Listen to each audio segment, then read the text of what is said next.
Olá, meus queridos. Chegamos ao terceiro domingo da Quaresma, no qual Jesus tem um encontro muito especial.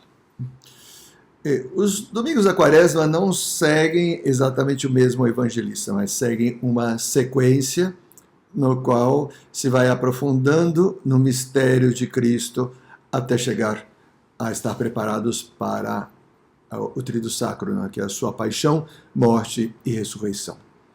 Então, nesse domingo, nós estamos diante de uma cena no qual Jesus vinha de viagem desde da Galileia em direção a Jerusalém e passa pela Samaria, porque é o caminho mais próximo.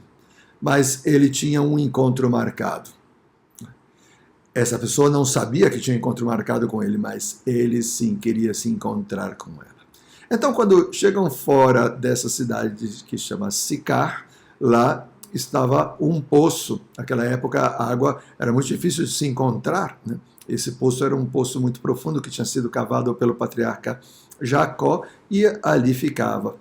Então, ele fica esperando ali no poço enquanto os discípulos vão à cidade comprar alimentos. Porque ele sabia que uma mulher ia sair naquele momento em que ninguém sai. Porque era um momento de muito sol, muito calor, as pessoas preferiam vir em momentos mais suaves do dia. Ele estava com um encontro marcado com essa mulher da Samaria. Porque ele queria curar a sua alma, mas ele também queria revelar algo muito importante sobre quem ele era, qual era a sua missão, a sua natureza e aquilo que espera todas as pessoas depois. Ele estava, lembre-se que Jesus, ele veio para nos revelar algo novo. Todo o Antigo Testamento preparava a vinda de Jesus. Quando ele veio na última etapa da revelação, revelar algo novo, as últimas coisas que nós precisaríamos saber para a nossa salvação. E escolhe justamente essa mulher que não era judia, era samaritana, para revelar uns mistérios muito sublimes da sua vida. Então, o diálogo do evangelho que nós estamos refletindo hoje se dá fora, né, sentado fora no poço de Sicar, com essa mulher. Só estavam os dois aí. E lembrando que os samaritanos não se dão com os judeus. E que os judeus discriminavam as mulheres em geral e muito mais as mulheres samaritanas por serem estrangeiras. E Jesus a escolhe para revelar esses mistérios.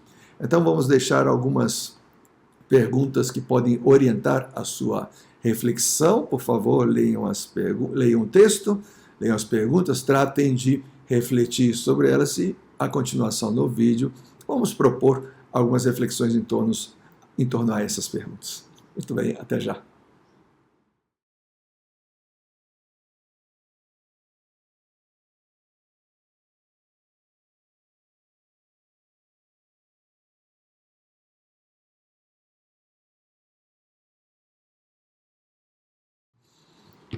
O Evangelho começa dizendo que Jesus chegou a uma cidade da Samaria, chamada Sicar, e aí era perto do meio-dia quando sai essa mulher para tirar água. Então ela vinha carregando um cântaro para poder tirar água do poço.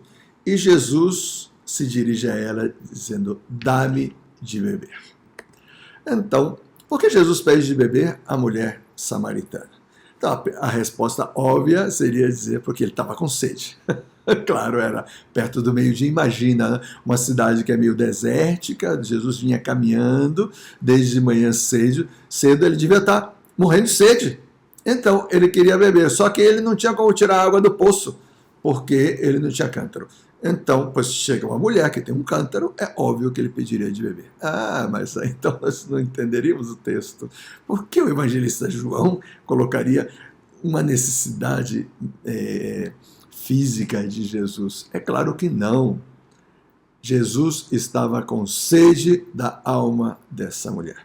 De fato, Jesus estava com sede das nossas almas. Dá-me de beber. Jesus tem sede de nos evangelizar, de nos transmitir a revelação, de nos mostrar o caminho da salvação, porque nós estamos nas trevas. O mundo está nas trevas. Inclusive nós católicos estamos nas trevas, porque é muito pouco o que nós compreendemos de toda a revelação, e pode ser que também seja pouco que nós vivemos essa revelação. Vai ter outro momento no Evangelho que Jesus também disse: tenho sede. Aqui nesse Evangelho a frase de Jesus é: dá-me de beber. Mas significa a mesma coisa que ele disse quando estava na cruz, ele crucificado, já perto da sua morte, poucos minutos antes de morrer, ele disse: tenho sede. E é o próprio evangelista João que revela isso, né? E Jesus, ele realmente tinha sede porque ele perdeu muito sangue, mas ele não estava dizendo uma necessidade física. Ele nunca tinha dito isso por necessidade física. Ele estava revelando o seu coração. Ele tem sede de alma, sede da minha alma. Ele quer me revelar quem ele é. E então Jesus, diante dessa mulher, ele quis revelar para ela toda a sede que ele tem de almas. Só que, logicamente, a mulher entendeu que era uma sede física, né? Então, olha a resposta que ela dá para ele. Como é que tu, sendo judeu, pedes de beber a mim, que sou uma mulher samaritana? Então, os judeus desprezavam as mulheres, naquela época, estou falando, né? E também, mais ainda, os samaritanos em geral. Agora, junta as duas coisas. Uma mulher samaritana, então, nem sequer lhe dirigiria o olhar, muito menos uma petição, que significaria uma submissão, uma humilhação, se colocar aos pés. Então, essa mulher estava muito surpreendida de que Jesus lhe dirigisse a palavra sequer, e muito mais uma petição, né? Isso é o que explica o evangelista a seguir, né? Mas Jesus, então, responde dizendo: se tu conhecesses o dom de Deus, e quem é aquele que te pede de beber, tu mesma lhe pedirias, e ele te daria a água viva. Jesus dá o primeiro passo de revelação. Se você soubesse quem sou eu, você é que me impediria de beber e eu lhe daria água viva. Porque você, mulher, você também tem sede, mas não só dessa sede, dessa água que você veio buscar. Você tem sede de outra água. Então, Jesus, né? Então nós propomos essa segunda pergunta, né? Jesus promete a água viva a quem lhe pedir de beber. Que água é essa? Pois é, né? De fato, ele continua, né, no diálogo, porque a mulher disse para ele: Senhor, nem sequer tens balde e o poço é fundo. De onde vais a tirar essa água viva? Por acaso és maior que o nosso pai Jacó, que nos deu o poço e que dele bebeu, como também seus filhos e seus animais? É óbvio que Jesus não estava falando dessa água que a mulher veio buscar. Ele estava falando de outra água. Então ele vai explicar um pouco mais. Todo aquele que bebe desta água terá sede de novo, ou seja, da água natural. Porque é assim, né? Mas quem beber da água que eu lhe der, esse nunca mais vai ter sede. E a água que eu lhe der se tornará nele uma fonte de água que jorra para a vida eterna. Nossa, que promessa mais extraordinária. A mulher devia ter ficado ou extasiada ou achar que ele estava louco. Sabe? Como assim? Você vai me dar uma água que eu vou beber e eu nunca mais vou ter sede?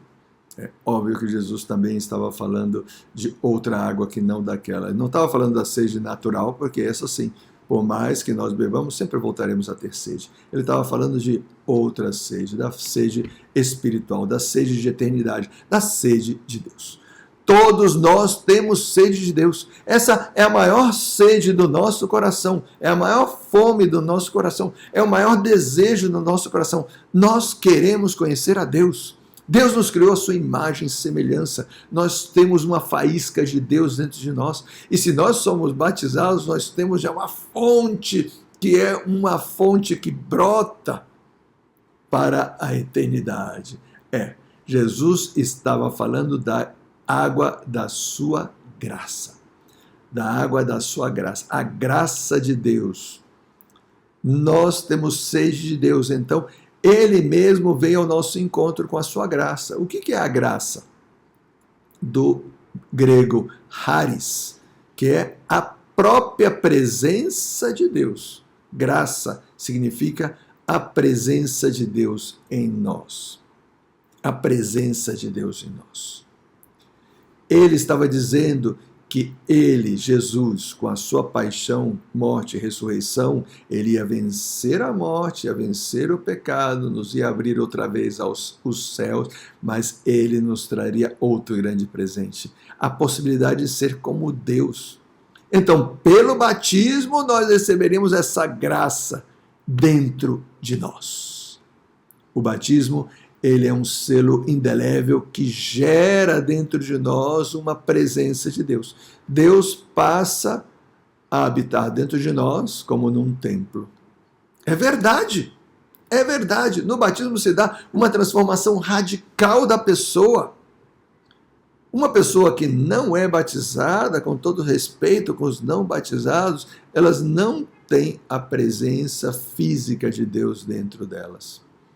É o batismo que gera essa presença. A graça de Deus passa a habitar dentro de nós. E nós passamos a ser filhos de Deus, adotados por Deus como filhos. Então, nós passamos a participar da natureza de Deus. Nós somos, de alguma maneira, como deuses. Deus vindo morar dentro de nós. Essa é a água que ele se refere aqui no Evangelho.